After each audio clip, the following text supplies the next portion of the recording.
네, 오늘은 그대는 사랑을 모른다라는 제목으로 여러분들과 함께 고린도전서 13장의 말씀을 나누기 원합니다. 사랑, 여러분 사랑이 무엇일까요? 여러분은 사랑이 무엇인지 쉽게 대답할 수 있으신가요? 언제부터 사랑에 대해서 구체적으로 느끼고 생각해 보았는가 떠올려 보니 저는 중학생 정도 때부터 즐겨 듣던 가요를 통해서 사랑이 무엇인지 그렇게 생각해 보고 사랑을 표현한 언어를 처음 접해 본 것 같습니다. 지금 생각해 보면은 사랑이 무엇인가는 굉장히 중요한 개념인데 이것을 성경 말씀이 아니라 가요를 통해서 사랑을 처음 묵상하고 그런 언어를 받아들이게 됐다라는 것이 굉장히 안타깝습니다. 그리고 이 잘못 가진 완전하지 않은 사랑에 대한 이 생각을 떨쳐내는데 저는 굉장히 오랜 시간이 걸렸습니다. 많은 사람들이 이런 질문을 해요. 왜 나는 마치 연인을 사랑하는 것처럼 그런 어떤 뜨거움과 타오르는 마음으로 하나님을 사랑하지 못할까라는 그런 질문을 합니다. 여러분 그런 생각 한 번씩 해보신 적 있으신가요? 저는 그런 생각을 하게 되는 이유 중에 하나가 우리에게 이미 박혀진 가요나 드라마나 영화를 통해서 우리가 가져진 그런 생각 때문이라고 그렇게 생각합니다. 제가 그때부터는 이제 찬양 이제 어느 순간부터는 가요를 듣지 않기 시작했어요. 저는 가요가 특별히 뭐 나쁘다던가 뭐 영적이지 않다던가 뭐 이렇게 생각하지는 않는 사람인데요. 어느 순간부터 하나님의 사랑을 조금씩 알게 되니까 가요에서 말하는 그 가사가 디스크라이브하는 사랑이 너무 조금 시시해 그렇게 들리기 시작해서 어느 순간부터는 가요를 더 이상은 부르지도 않고 듣지도 않게 되었습니다. 제가 이번 주에 우연히 Sing for Gold라는 한국 프로그램을 통해서 헤리테지 메스 콰이어라는 크리스천 블랙 가스펠 콰이어의 공연을 보게 되었습니다. 제가 이거를 보고 너무 감동을 받아서 일주일 내내 이 헤리테지 메스 콰이어의 이 공연에 이 노래에 푹 빠져 있었습니다. 여러분 집에 가서 한 번씩 꼭 들어보시기 바랍니다. 완전히 저세상 실력과 저세상 텐션을 가지고 있습니다. 이 댓글 중에 이런 댓글이 있더라고요. 이런 노래를 그동안 기독교인들만 듣고 있었단 말이야? 막 이런 댓글이 있더라고요. 저는 만약에 우리 자녀들이 우리들이 가요가 아니라 이런 좋은 기독교 어떤 찬양팀, 문화 공연팀을 통해서 사랑을 노래한 것을 배우고 자랐다면 얼마나 좋을까 그런 생각을 한번 해보게 됩니다. 이들이 부른 모여라라는 노래를 편곡을 해서 이 노래를 부르는데 여러분 그 마지막 장면이 정말 압권입니다. 이 모여라라는 노래는 사실 찬양은 아니죠. 이 찬양 원래 찬양팀인데 얼마나 많이 고민을 했겠습니까? TV에 나와서 이 가요를 부르는 것이. 그런데 이 사람들이요 맨 마지막의 부분에 모여라 하면서 하늘을 딱 손가락으로 가리킵니다. 이건 제 해석이에요. 제 해석으로는 하나님 앞에 다 모여라 라고 저는 그렇게 얘기한 것 같은 그런 느낌을 받아서 제가 얼마나 감동을 받았는지 모릅니다. 우리 성도들이 우리 자녀들이 좋은 기독교 문화팀들이 많이 생겨서 하나님의 사랑에 대해서 듣고 그렇게 배우고 자라면 얼마나 좋을까요? 또 우리는 영화나 드라마를 통해서 그려지는 사랑을 배워왔습니다. 모든 멀티미디어는 세계관이 정립되지 않으면 필터링 없이 그대로 학습됩니다. 사랑에 대한 깊은 고민과 생각과 세계관이 없이 영화를 보고 드라마를 보면 어떤 일이 일어나냐면요. 사랑은 저래야 되는구나.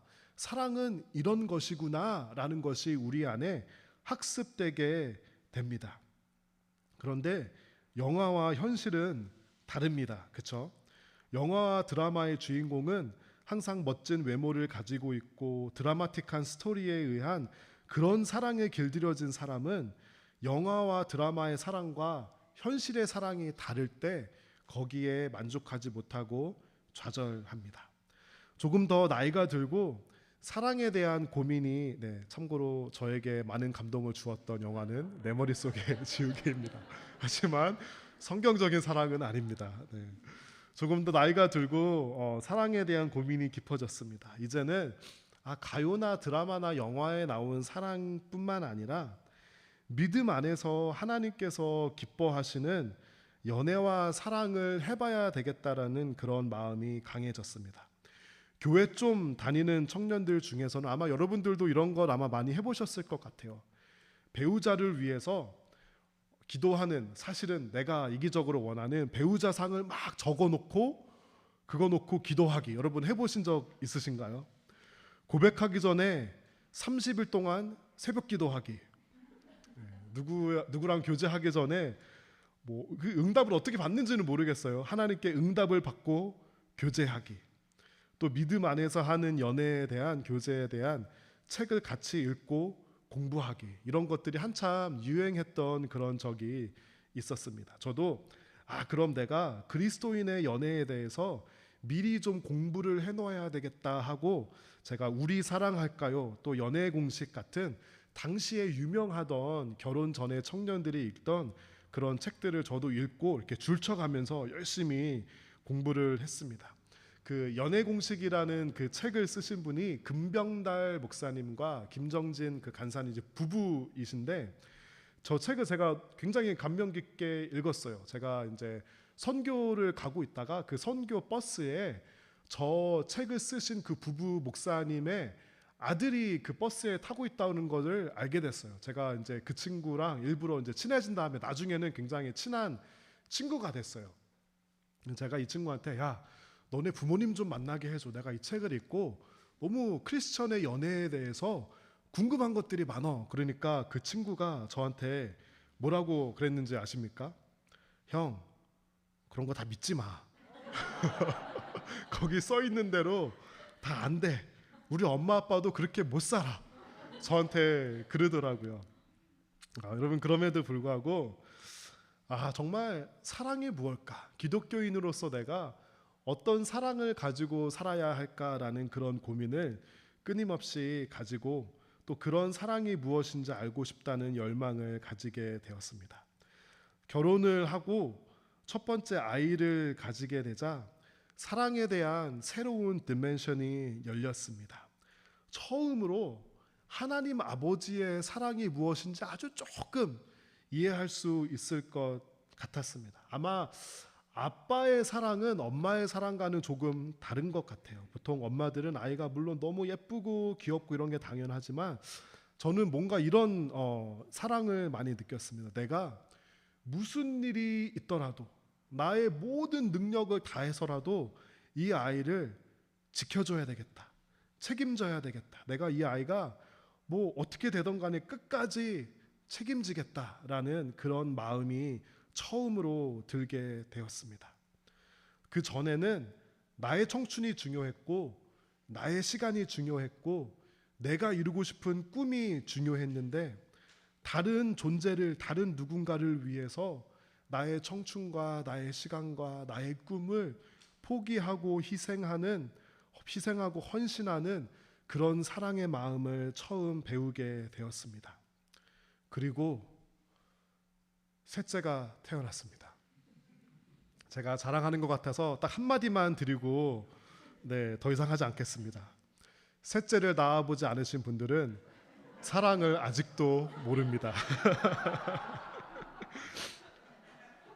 그리고요, 또 교회와 공동체를 사랑하는 법을 배웠습니다. 제가 정말 교회를, 신앙의 공동체를 정말 깊게 사랑한 게 언젠가 보니 대학생 청년 때 제가 속했던 선교단체 공동체와 교회의 공동체를 정말 진심으로 사랑했습니다. 얼마 전에 나무교회 새 가족이 오셨는데요. 어떻게 이렇게 얘기를 하다가 보니까 제가 예전에 같이 선교단체 활동을 하고 그 대학부 사역을 하던 저의 친구의 언니분이 나무교회 새 가족으로 오셨더라고요. 제가 순간 너무너무 긴장했습니다. 아마 그 동생이 이제 제 친구가 그 동생분인데 그 동생분이 막 저에 대해서 안 좋게 말하면 어떡하지? 내가 혹시 그 친구랑 막 상처 준 게 있나 막 생각을 했는데 제 생각에는 이렇게 좋은 믿음의 친구였거든요. 그 다음 주에 다시 이분이 오실까 마실까. 오늘 등록하신 예, 우리 새 가족인데요. 저는 너무 긴장됐는데 다시 오시고 등록을 하셨습니다. 할렐루야. 얼마나 기쁜지 모릅니다. 그렇죠? 여러분, 그래서 사람은 착하게 살아야 됩니다. 저는 제가 속한 그 믿음의 공동체와 교회를 진심으로 사랑했습니다. 교회의 아픔을 대할 때는 마치 나의 아픔인 것처럼 아파하고 기도했습니다. 기도회에 나가면 교회를 위해서, 내가 속한 공동체를 위해서 그렇게 마음을 쥐어짜며 기도했던 순간들을 기억합니다. 돌아보면 그렇게 교회를 사랑했던 그 마음들이 지금 저를 목사로 만들어준 것 같습니다. 함께 예배하고 함께 선교하고 함께 기도하던 그 친구들이, 믿음의 동역자들이 평생 동역자가 될 것이라고 믿어 의심치 않았습니다. 믿음의 공동체 안에 문제가 일어나면 저는 기본적으로 성격이 내성적이고 다른 저와 관련되지 않은 일에 이렇게 엮이고 싶지 않은 기본적인 성격을 가지고 있는데요. 교회의 아픔이 제 아픔인 것 같으니까 항상 제가 먼저 나서서 문제를 해결하고는 했습니다.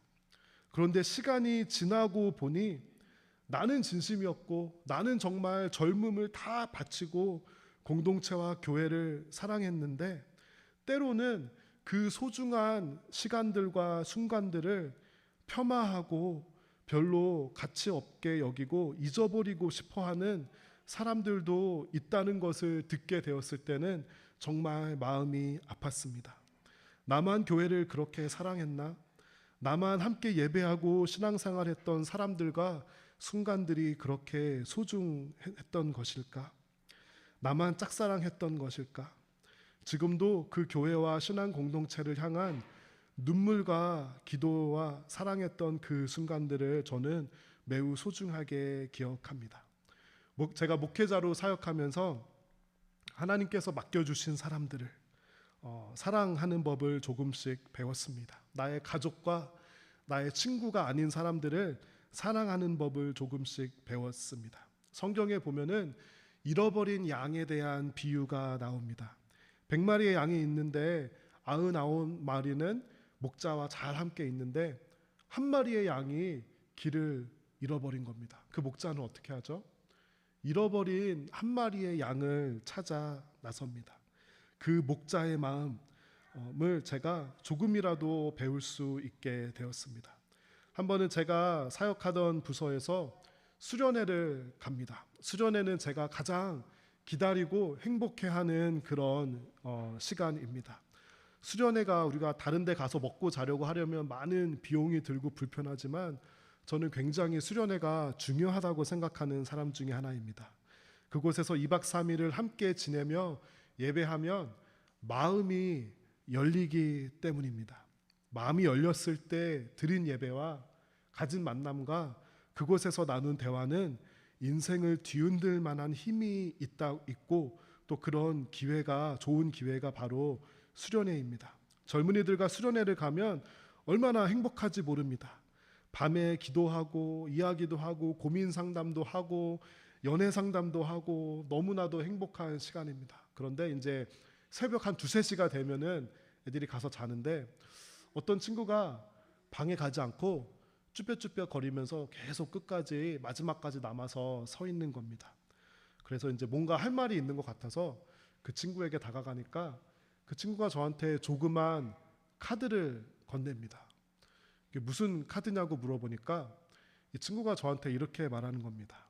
그동안 하나님을 믿으려고 정말 노력해보고 이번 수련회에 와서 어떤 역사가 일어나면 신앙생활을 계속하려고 했는데 아무 일도 일어나지 않았다는 겁니다. 그래서 전도사님, 저는 이제는 크리스천이 아닌 사람으로 살아가려고 합니다. 그런데 그동안 너무 고마웠다고 이렇게 카드를 드립니다 라고 그 친구가 저한테 그렇게 말을 하는 거예요. 너무 마음이 아파서 그 친구도 울고 저도 울고 그 수련회 기간 동안 계속 눈물을 흘리면서 그 친구를 위해 기도했습니다. 왜 하나님께서 그 친구에게 그 수련에 역사하지 않으셨는지, 또 앞으로 그의 삶에 하나님께서 어떻게 일하실지는 알 수 없으나 제가 배운 것은 잃어버린 헤매는 한 마리의 양을 보며 기도하고 마음 아파하고 사랑하고 눈물을 흘린 것이었습니다. 이런 경험과 깨달음에도 불구하고 저는 아직 사랑이 무엇인지 잘 모른다고 고백하는 것이 제 마음에서 우러나오는 보다 정직한 고백일 것입니다. 오늘 설교 제목이 그대는 사랑을 모른다, 어떤 가요 제목 같은 설교 제목인데요. 사실 여러분을 향한 메시지라기보다는 저 자신을 향한 고백입니다. 아직까지 사랑이 무엇인지 잘 모르는 것만 같습니다. 우리는 가장 사랑하는 사람들끼리 서로 상처를 주고받으며 살아갑니다. 가정 안에서 상처를 주고받고요. 친구 관계 안에서 상처를 주고받고 살아가고요. 교회 안에서, 성도들 안에서도 때로는 오해와 아픔과 상처를 주고받으며 살아갑니다. 여러분, 왜 그럴까요? 사랑하는데 왜 상처를 주고받으며 살아갈까요? 그것은 아마도 나는 사랑이라고 하는데 다른 사람은 사랑으로 느끼고 받아들이지 못하기 때문이 아닐까요? 나는 사랑이라고 하는데 사실은 각자 가진 사랑의 기준과 방법이 다 다르기 때문은 아닐까요? 부모는 사랑이라고 하는데 자녀는 사랑이라고 느끼지 못하고 잔소리와 간섭으로 느낍니다. 아내와 남편은 각자 자신의 방법으로 사랑하는데 정작 배우자는 결혼 생활이 너무 외롭고 사랑받지 못한다고 느끼는 이런 비극적인 일들이 너무나도 많이 일어납니다. 성도가 서로 사랑하고 하나님을 향해서 교회를 섬기는데 때로는 뜻이 맞지 않고 방법이 맞지 않습니다. 우리가 가진 사랑의 방법이 다르고요. 기준이 다르고 표현이 다르기 때문입니다. 그러면 어떻게 해야 할까요? 우리가 아는 분명한 한 가지는 하나님이 사랑이시라는 것입니다. 그렇죠? 그렇다면 우리는 우리가 가진 나의 생각과 기준의 사랑이 아니라 하나님의 사랑을 닮아갈 때 비로소 우리가 가진 사랑의 간극이 좁아질 것입니다. 그러므로 서로 대화하는 것도 중요하지만 결국에는 내가 하나님을 닮아가는 사람이 되는 것, 그리고 하나님의 사랑을 배우는 것이 바로 사랑으로 인한 아픔과 상처를 줄이고 정말 참 사랑을 우리가 실천하면서 살아가는 방법일 것입니다. 오늘 말씀을 통해서 내가 생각하는 사랑이 아니라 하나님의 사랑을 하나라도 깨닫고 배우고 그분을 닮아가기를 원합니다.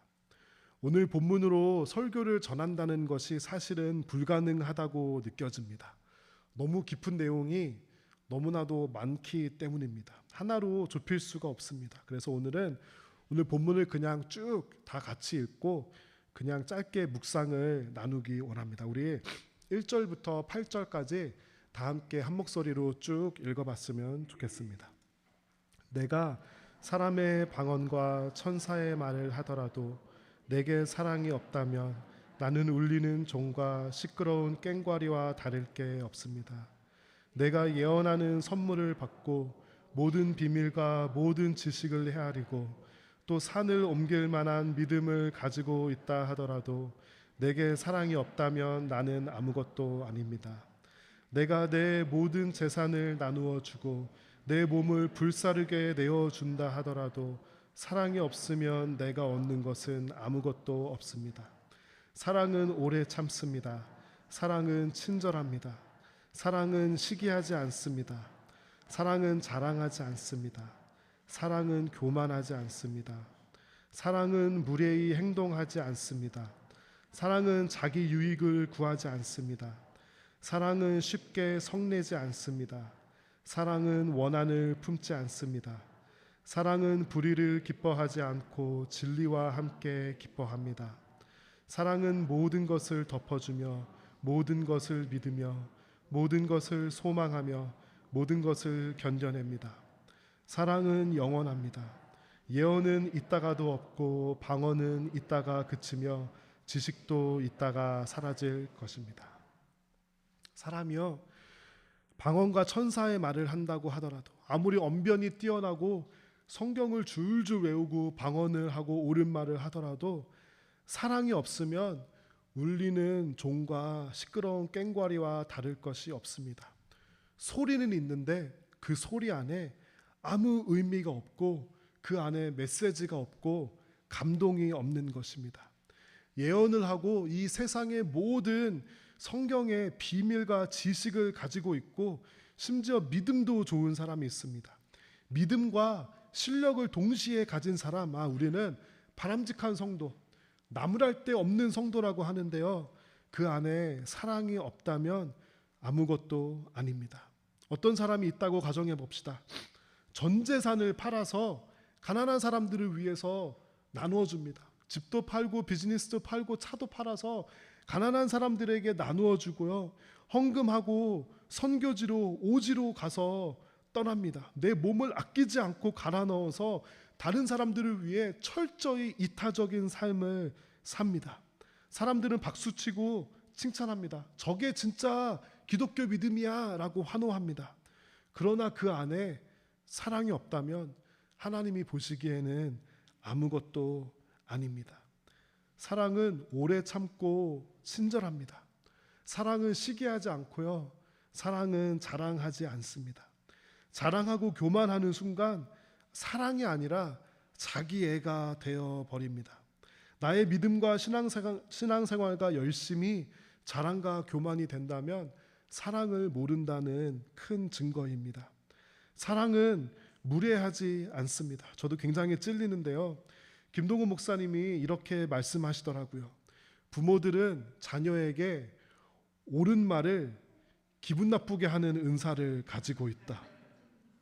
여러분, 사랑은 무례하지 않답니다.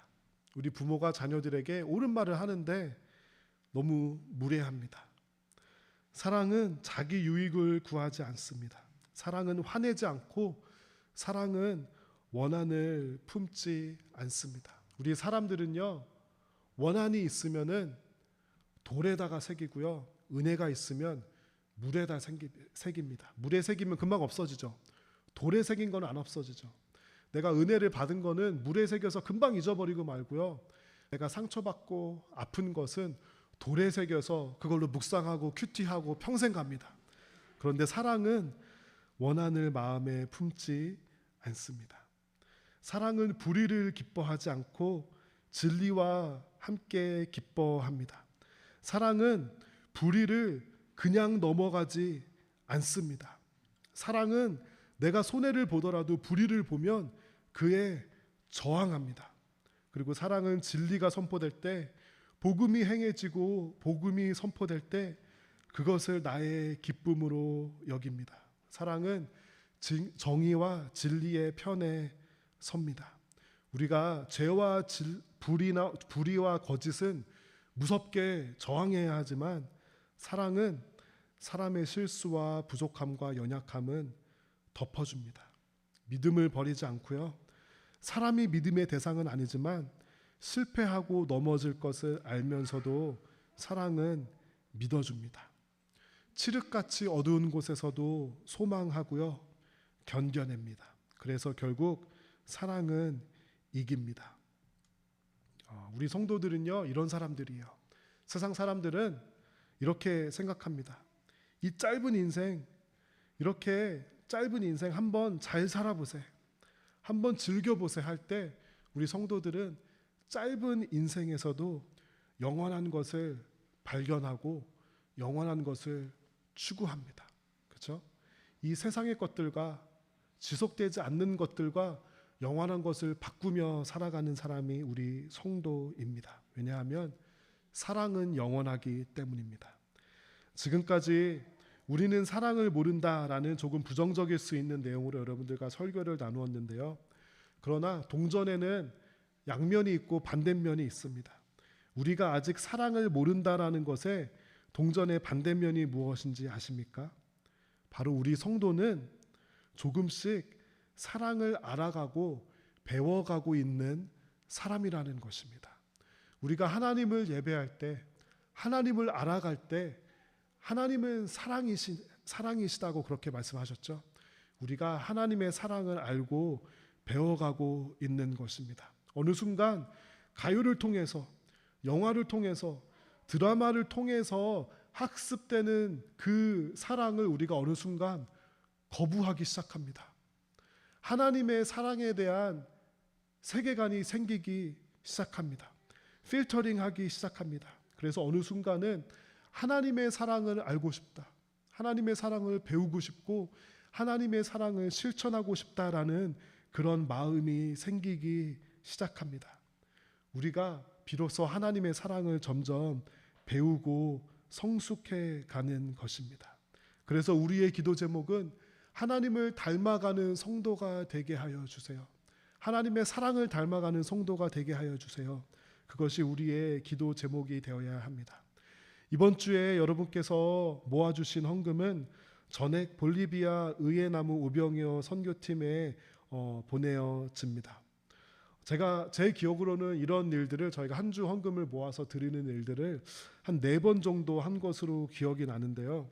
할 때마다 정말 이상한 일들이 일어납니다. 평소에 모여지는 헌금보다 약 2배 정도 헌금이 많이 모여집니다. 여러분 정말 이상한 사람들입니다. 좋은 의미로요, 그렇죠? 왜 이상하냐면요, 여러분 볼리비아에 가보신 분 있으세요? 한 분도 없죠. 여러분 가보셨나요? 와, 볼리비아에 가보신 분 처음 만났어요. 여러분 앞으로 볼리비아로 여행 갈 생각 계획 있으신가요? 한 번도 없을 거예요. 그 선교사님이 그러시더라고요. 볼리비아가 남미에서 베네수엘라 다음으로 가장 가난한 나라래요. 여러분 그 사람들 한 번이라도 만나보셨나요? 못 만나보셨잖아요. 알지도 못하고 앞으로도 갈 계획도 없고 모르는 사람들을 위해서 그렇게 여러분들께서 정성과 마음을 모아 주셨습니다. 왜 그렇죠? 하나님께서는 분명히 볼리비아의 사람들을 사랑하시죠. 그 마음을 우리가 조금이라도 알고 배우고 실천하기 위해서, 그 하나님의 사랑의 마음이 여러분의 마음에도 감동이 되어서 그렇게 헌금을 모아 주셨던 것으로 저는 그렇게 해석합니다. 또 우리 나무교회 영유아부, 유초등부, 중고등부 교사들을 보면서 저는 정말 신기하다, 이상하다라는 그런 마음이 듭니다. 그 나이 또래 자녀들을 가지신 교사분들도 계시지만 대부분의 교사분들은 이미 그 나이 또래보다 다 많이 자녀를 키우신 분들이 많으세요. 그런데 어린이들과 학생들을 위해서 정성스럽게 예배를 준비해 주시고 하나님의 마음으로 그 학생들을 사랑하지 않으면 그것은 할 수 없는 일입니다. 내 애들 키우기도 힘들고 내 애들 키운 것만도 이제 다 한 것 같은데 또 남의 애들 그렇게 신앙 교육하는 거 정말 쉽지 않은 일입니다. 하나님의 사랑이 느껴지고 그 안에 자녀들과 학생들을 향한 사랑이 있기 때문에 그 섬김과 헌신을 할 수 있는 것입니다. 우리가 예배를 통해서, 사역을 통해서, 선교를 통해서 결국 배우는 것은 하나님을 닮아가는 것, 하나님의 마음을 배우고 하나님의 사랑을 배우는 것입니다. 그렇게 우리는 조금씩 하나님의 사랑과 마음을 알아가는 성도가 되어 갑니다. 우리 오늘 7절 말씀을 다 함께 읽고 설교를 마무리했으면 좋겠습니다. 제가 영어 버전이 너무 좋아서 영어 버전도 함께 넣었는데요. 우리 다 함께 쭉 한글과 영어 버전으로 읽어보도록 하겠습니다. 사랑은 모든 것을 덮어주며 모든 것을 믿으며 모든 것을 소망하며 모든 것을 견뎌냅니다. Love never gives up, never loses faith, is always hopeful and endures through every circumstance. 저는 저 7절 말씀을 보면서 하나님의 마음이 생각났습니다. 끊임없이 우리를 포기하지 않으시는 하나님. 우리가 하나님께 많은 아픔과 상처를 드리지만 믿어주시는 하나님, 소망하시는 하나님, 이 땅의 교회들을 보면서 끊임없이 소망하시는 하나님, 그리고 모든 것을 사랑으로 견뎌내시는 그 하나님의 마음이 생각났습니다.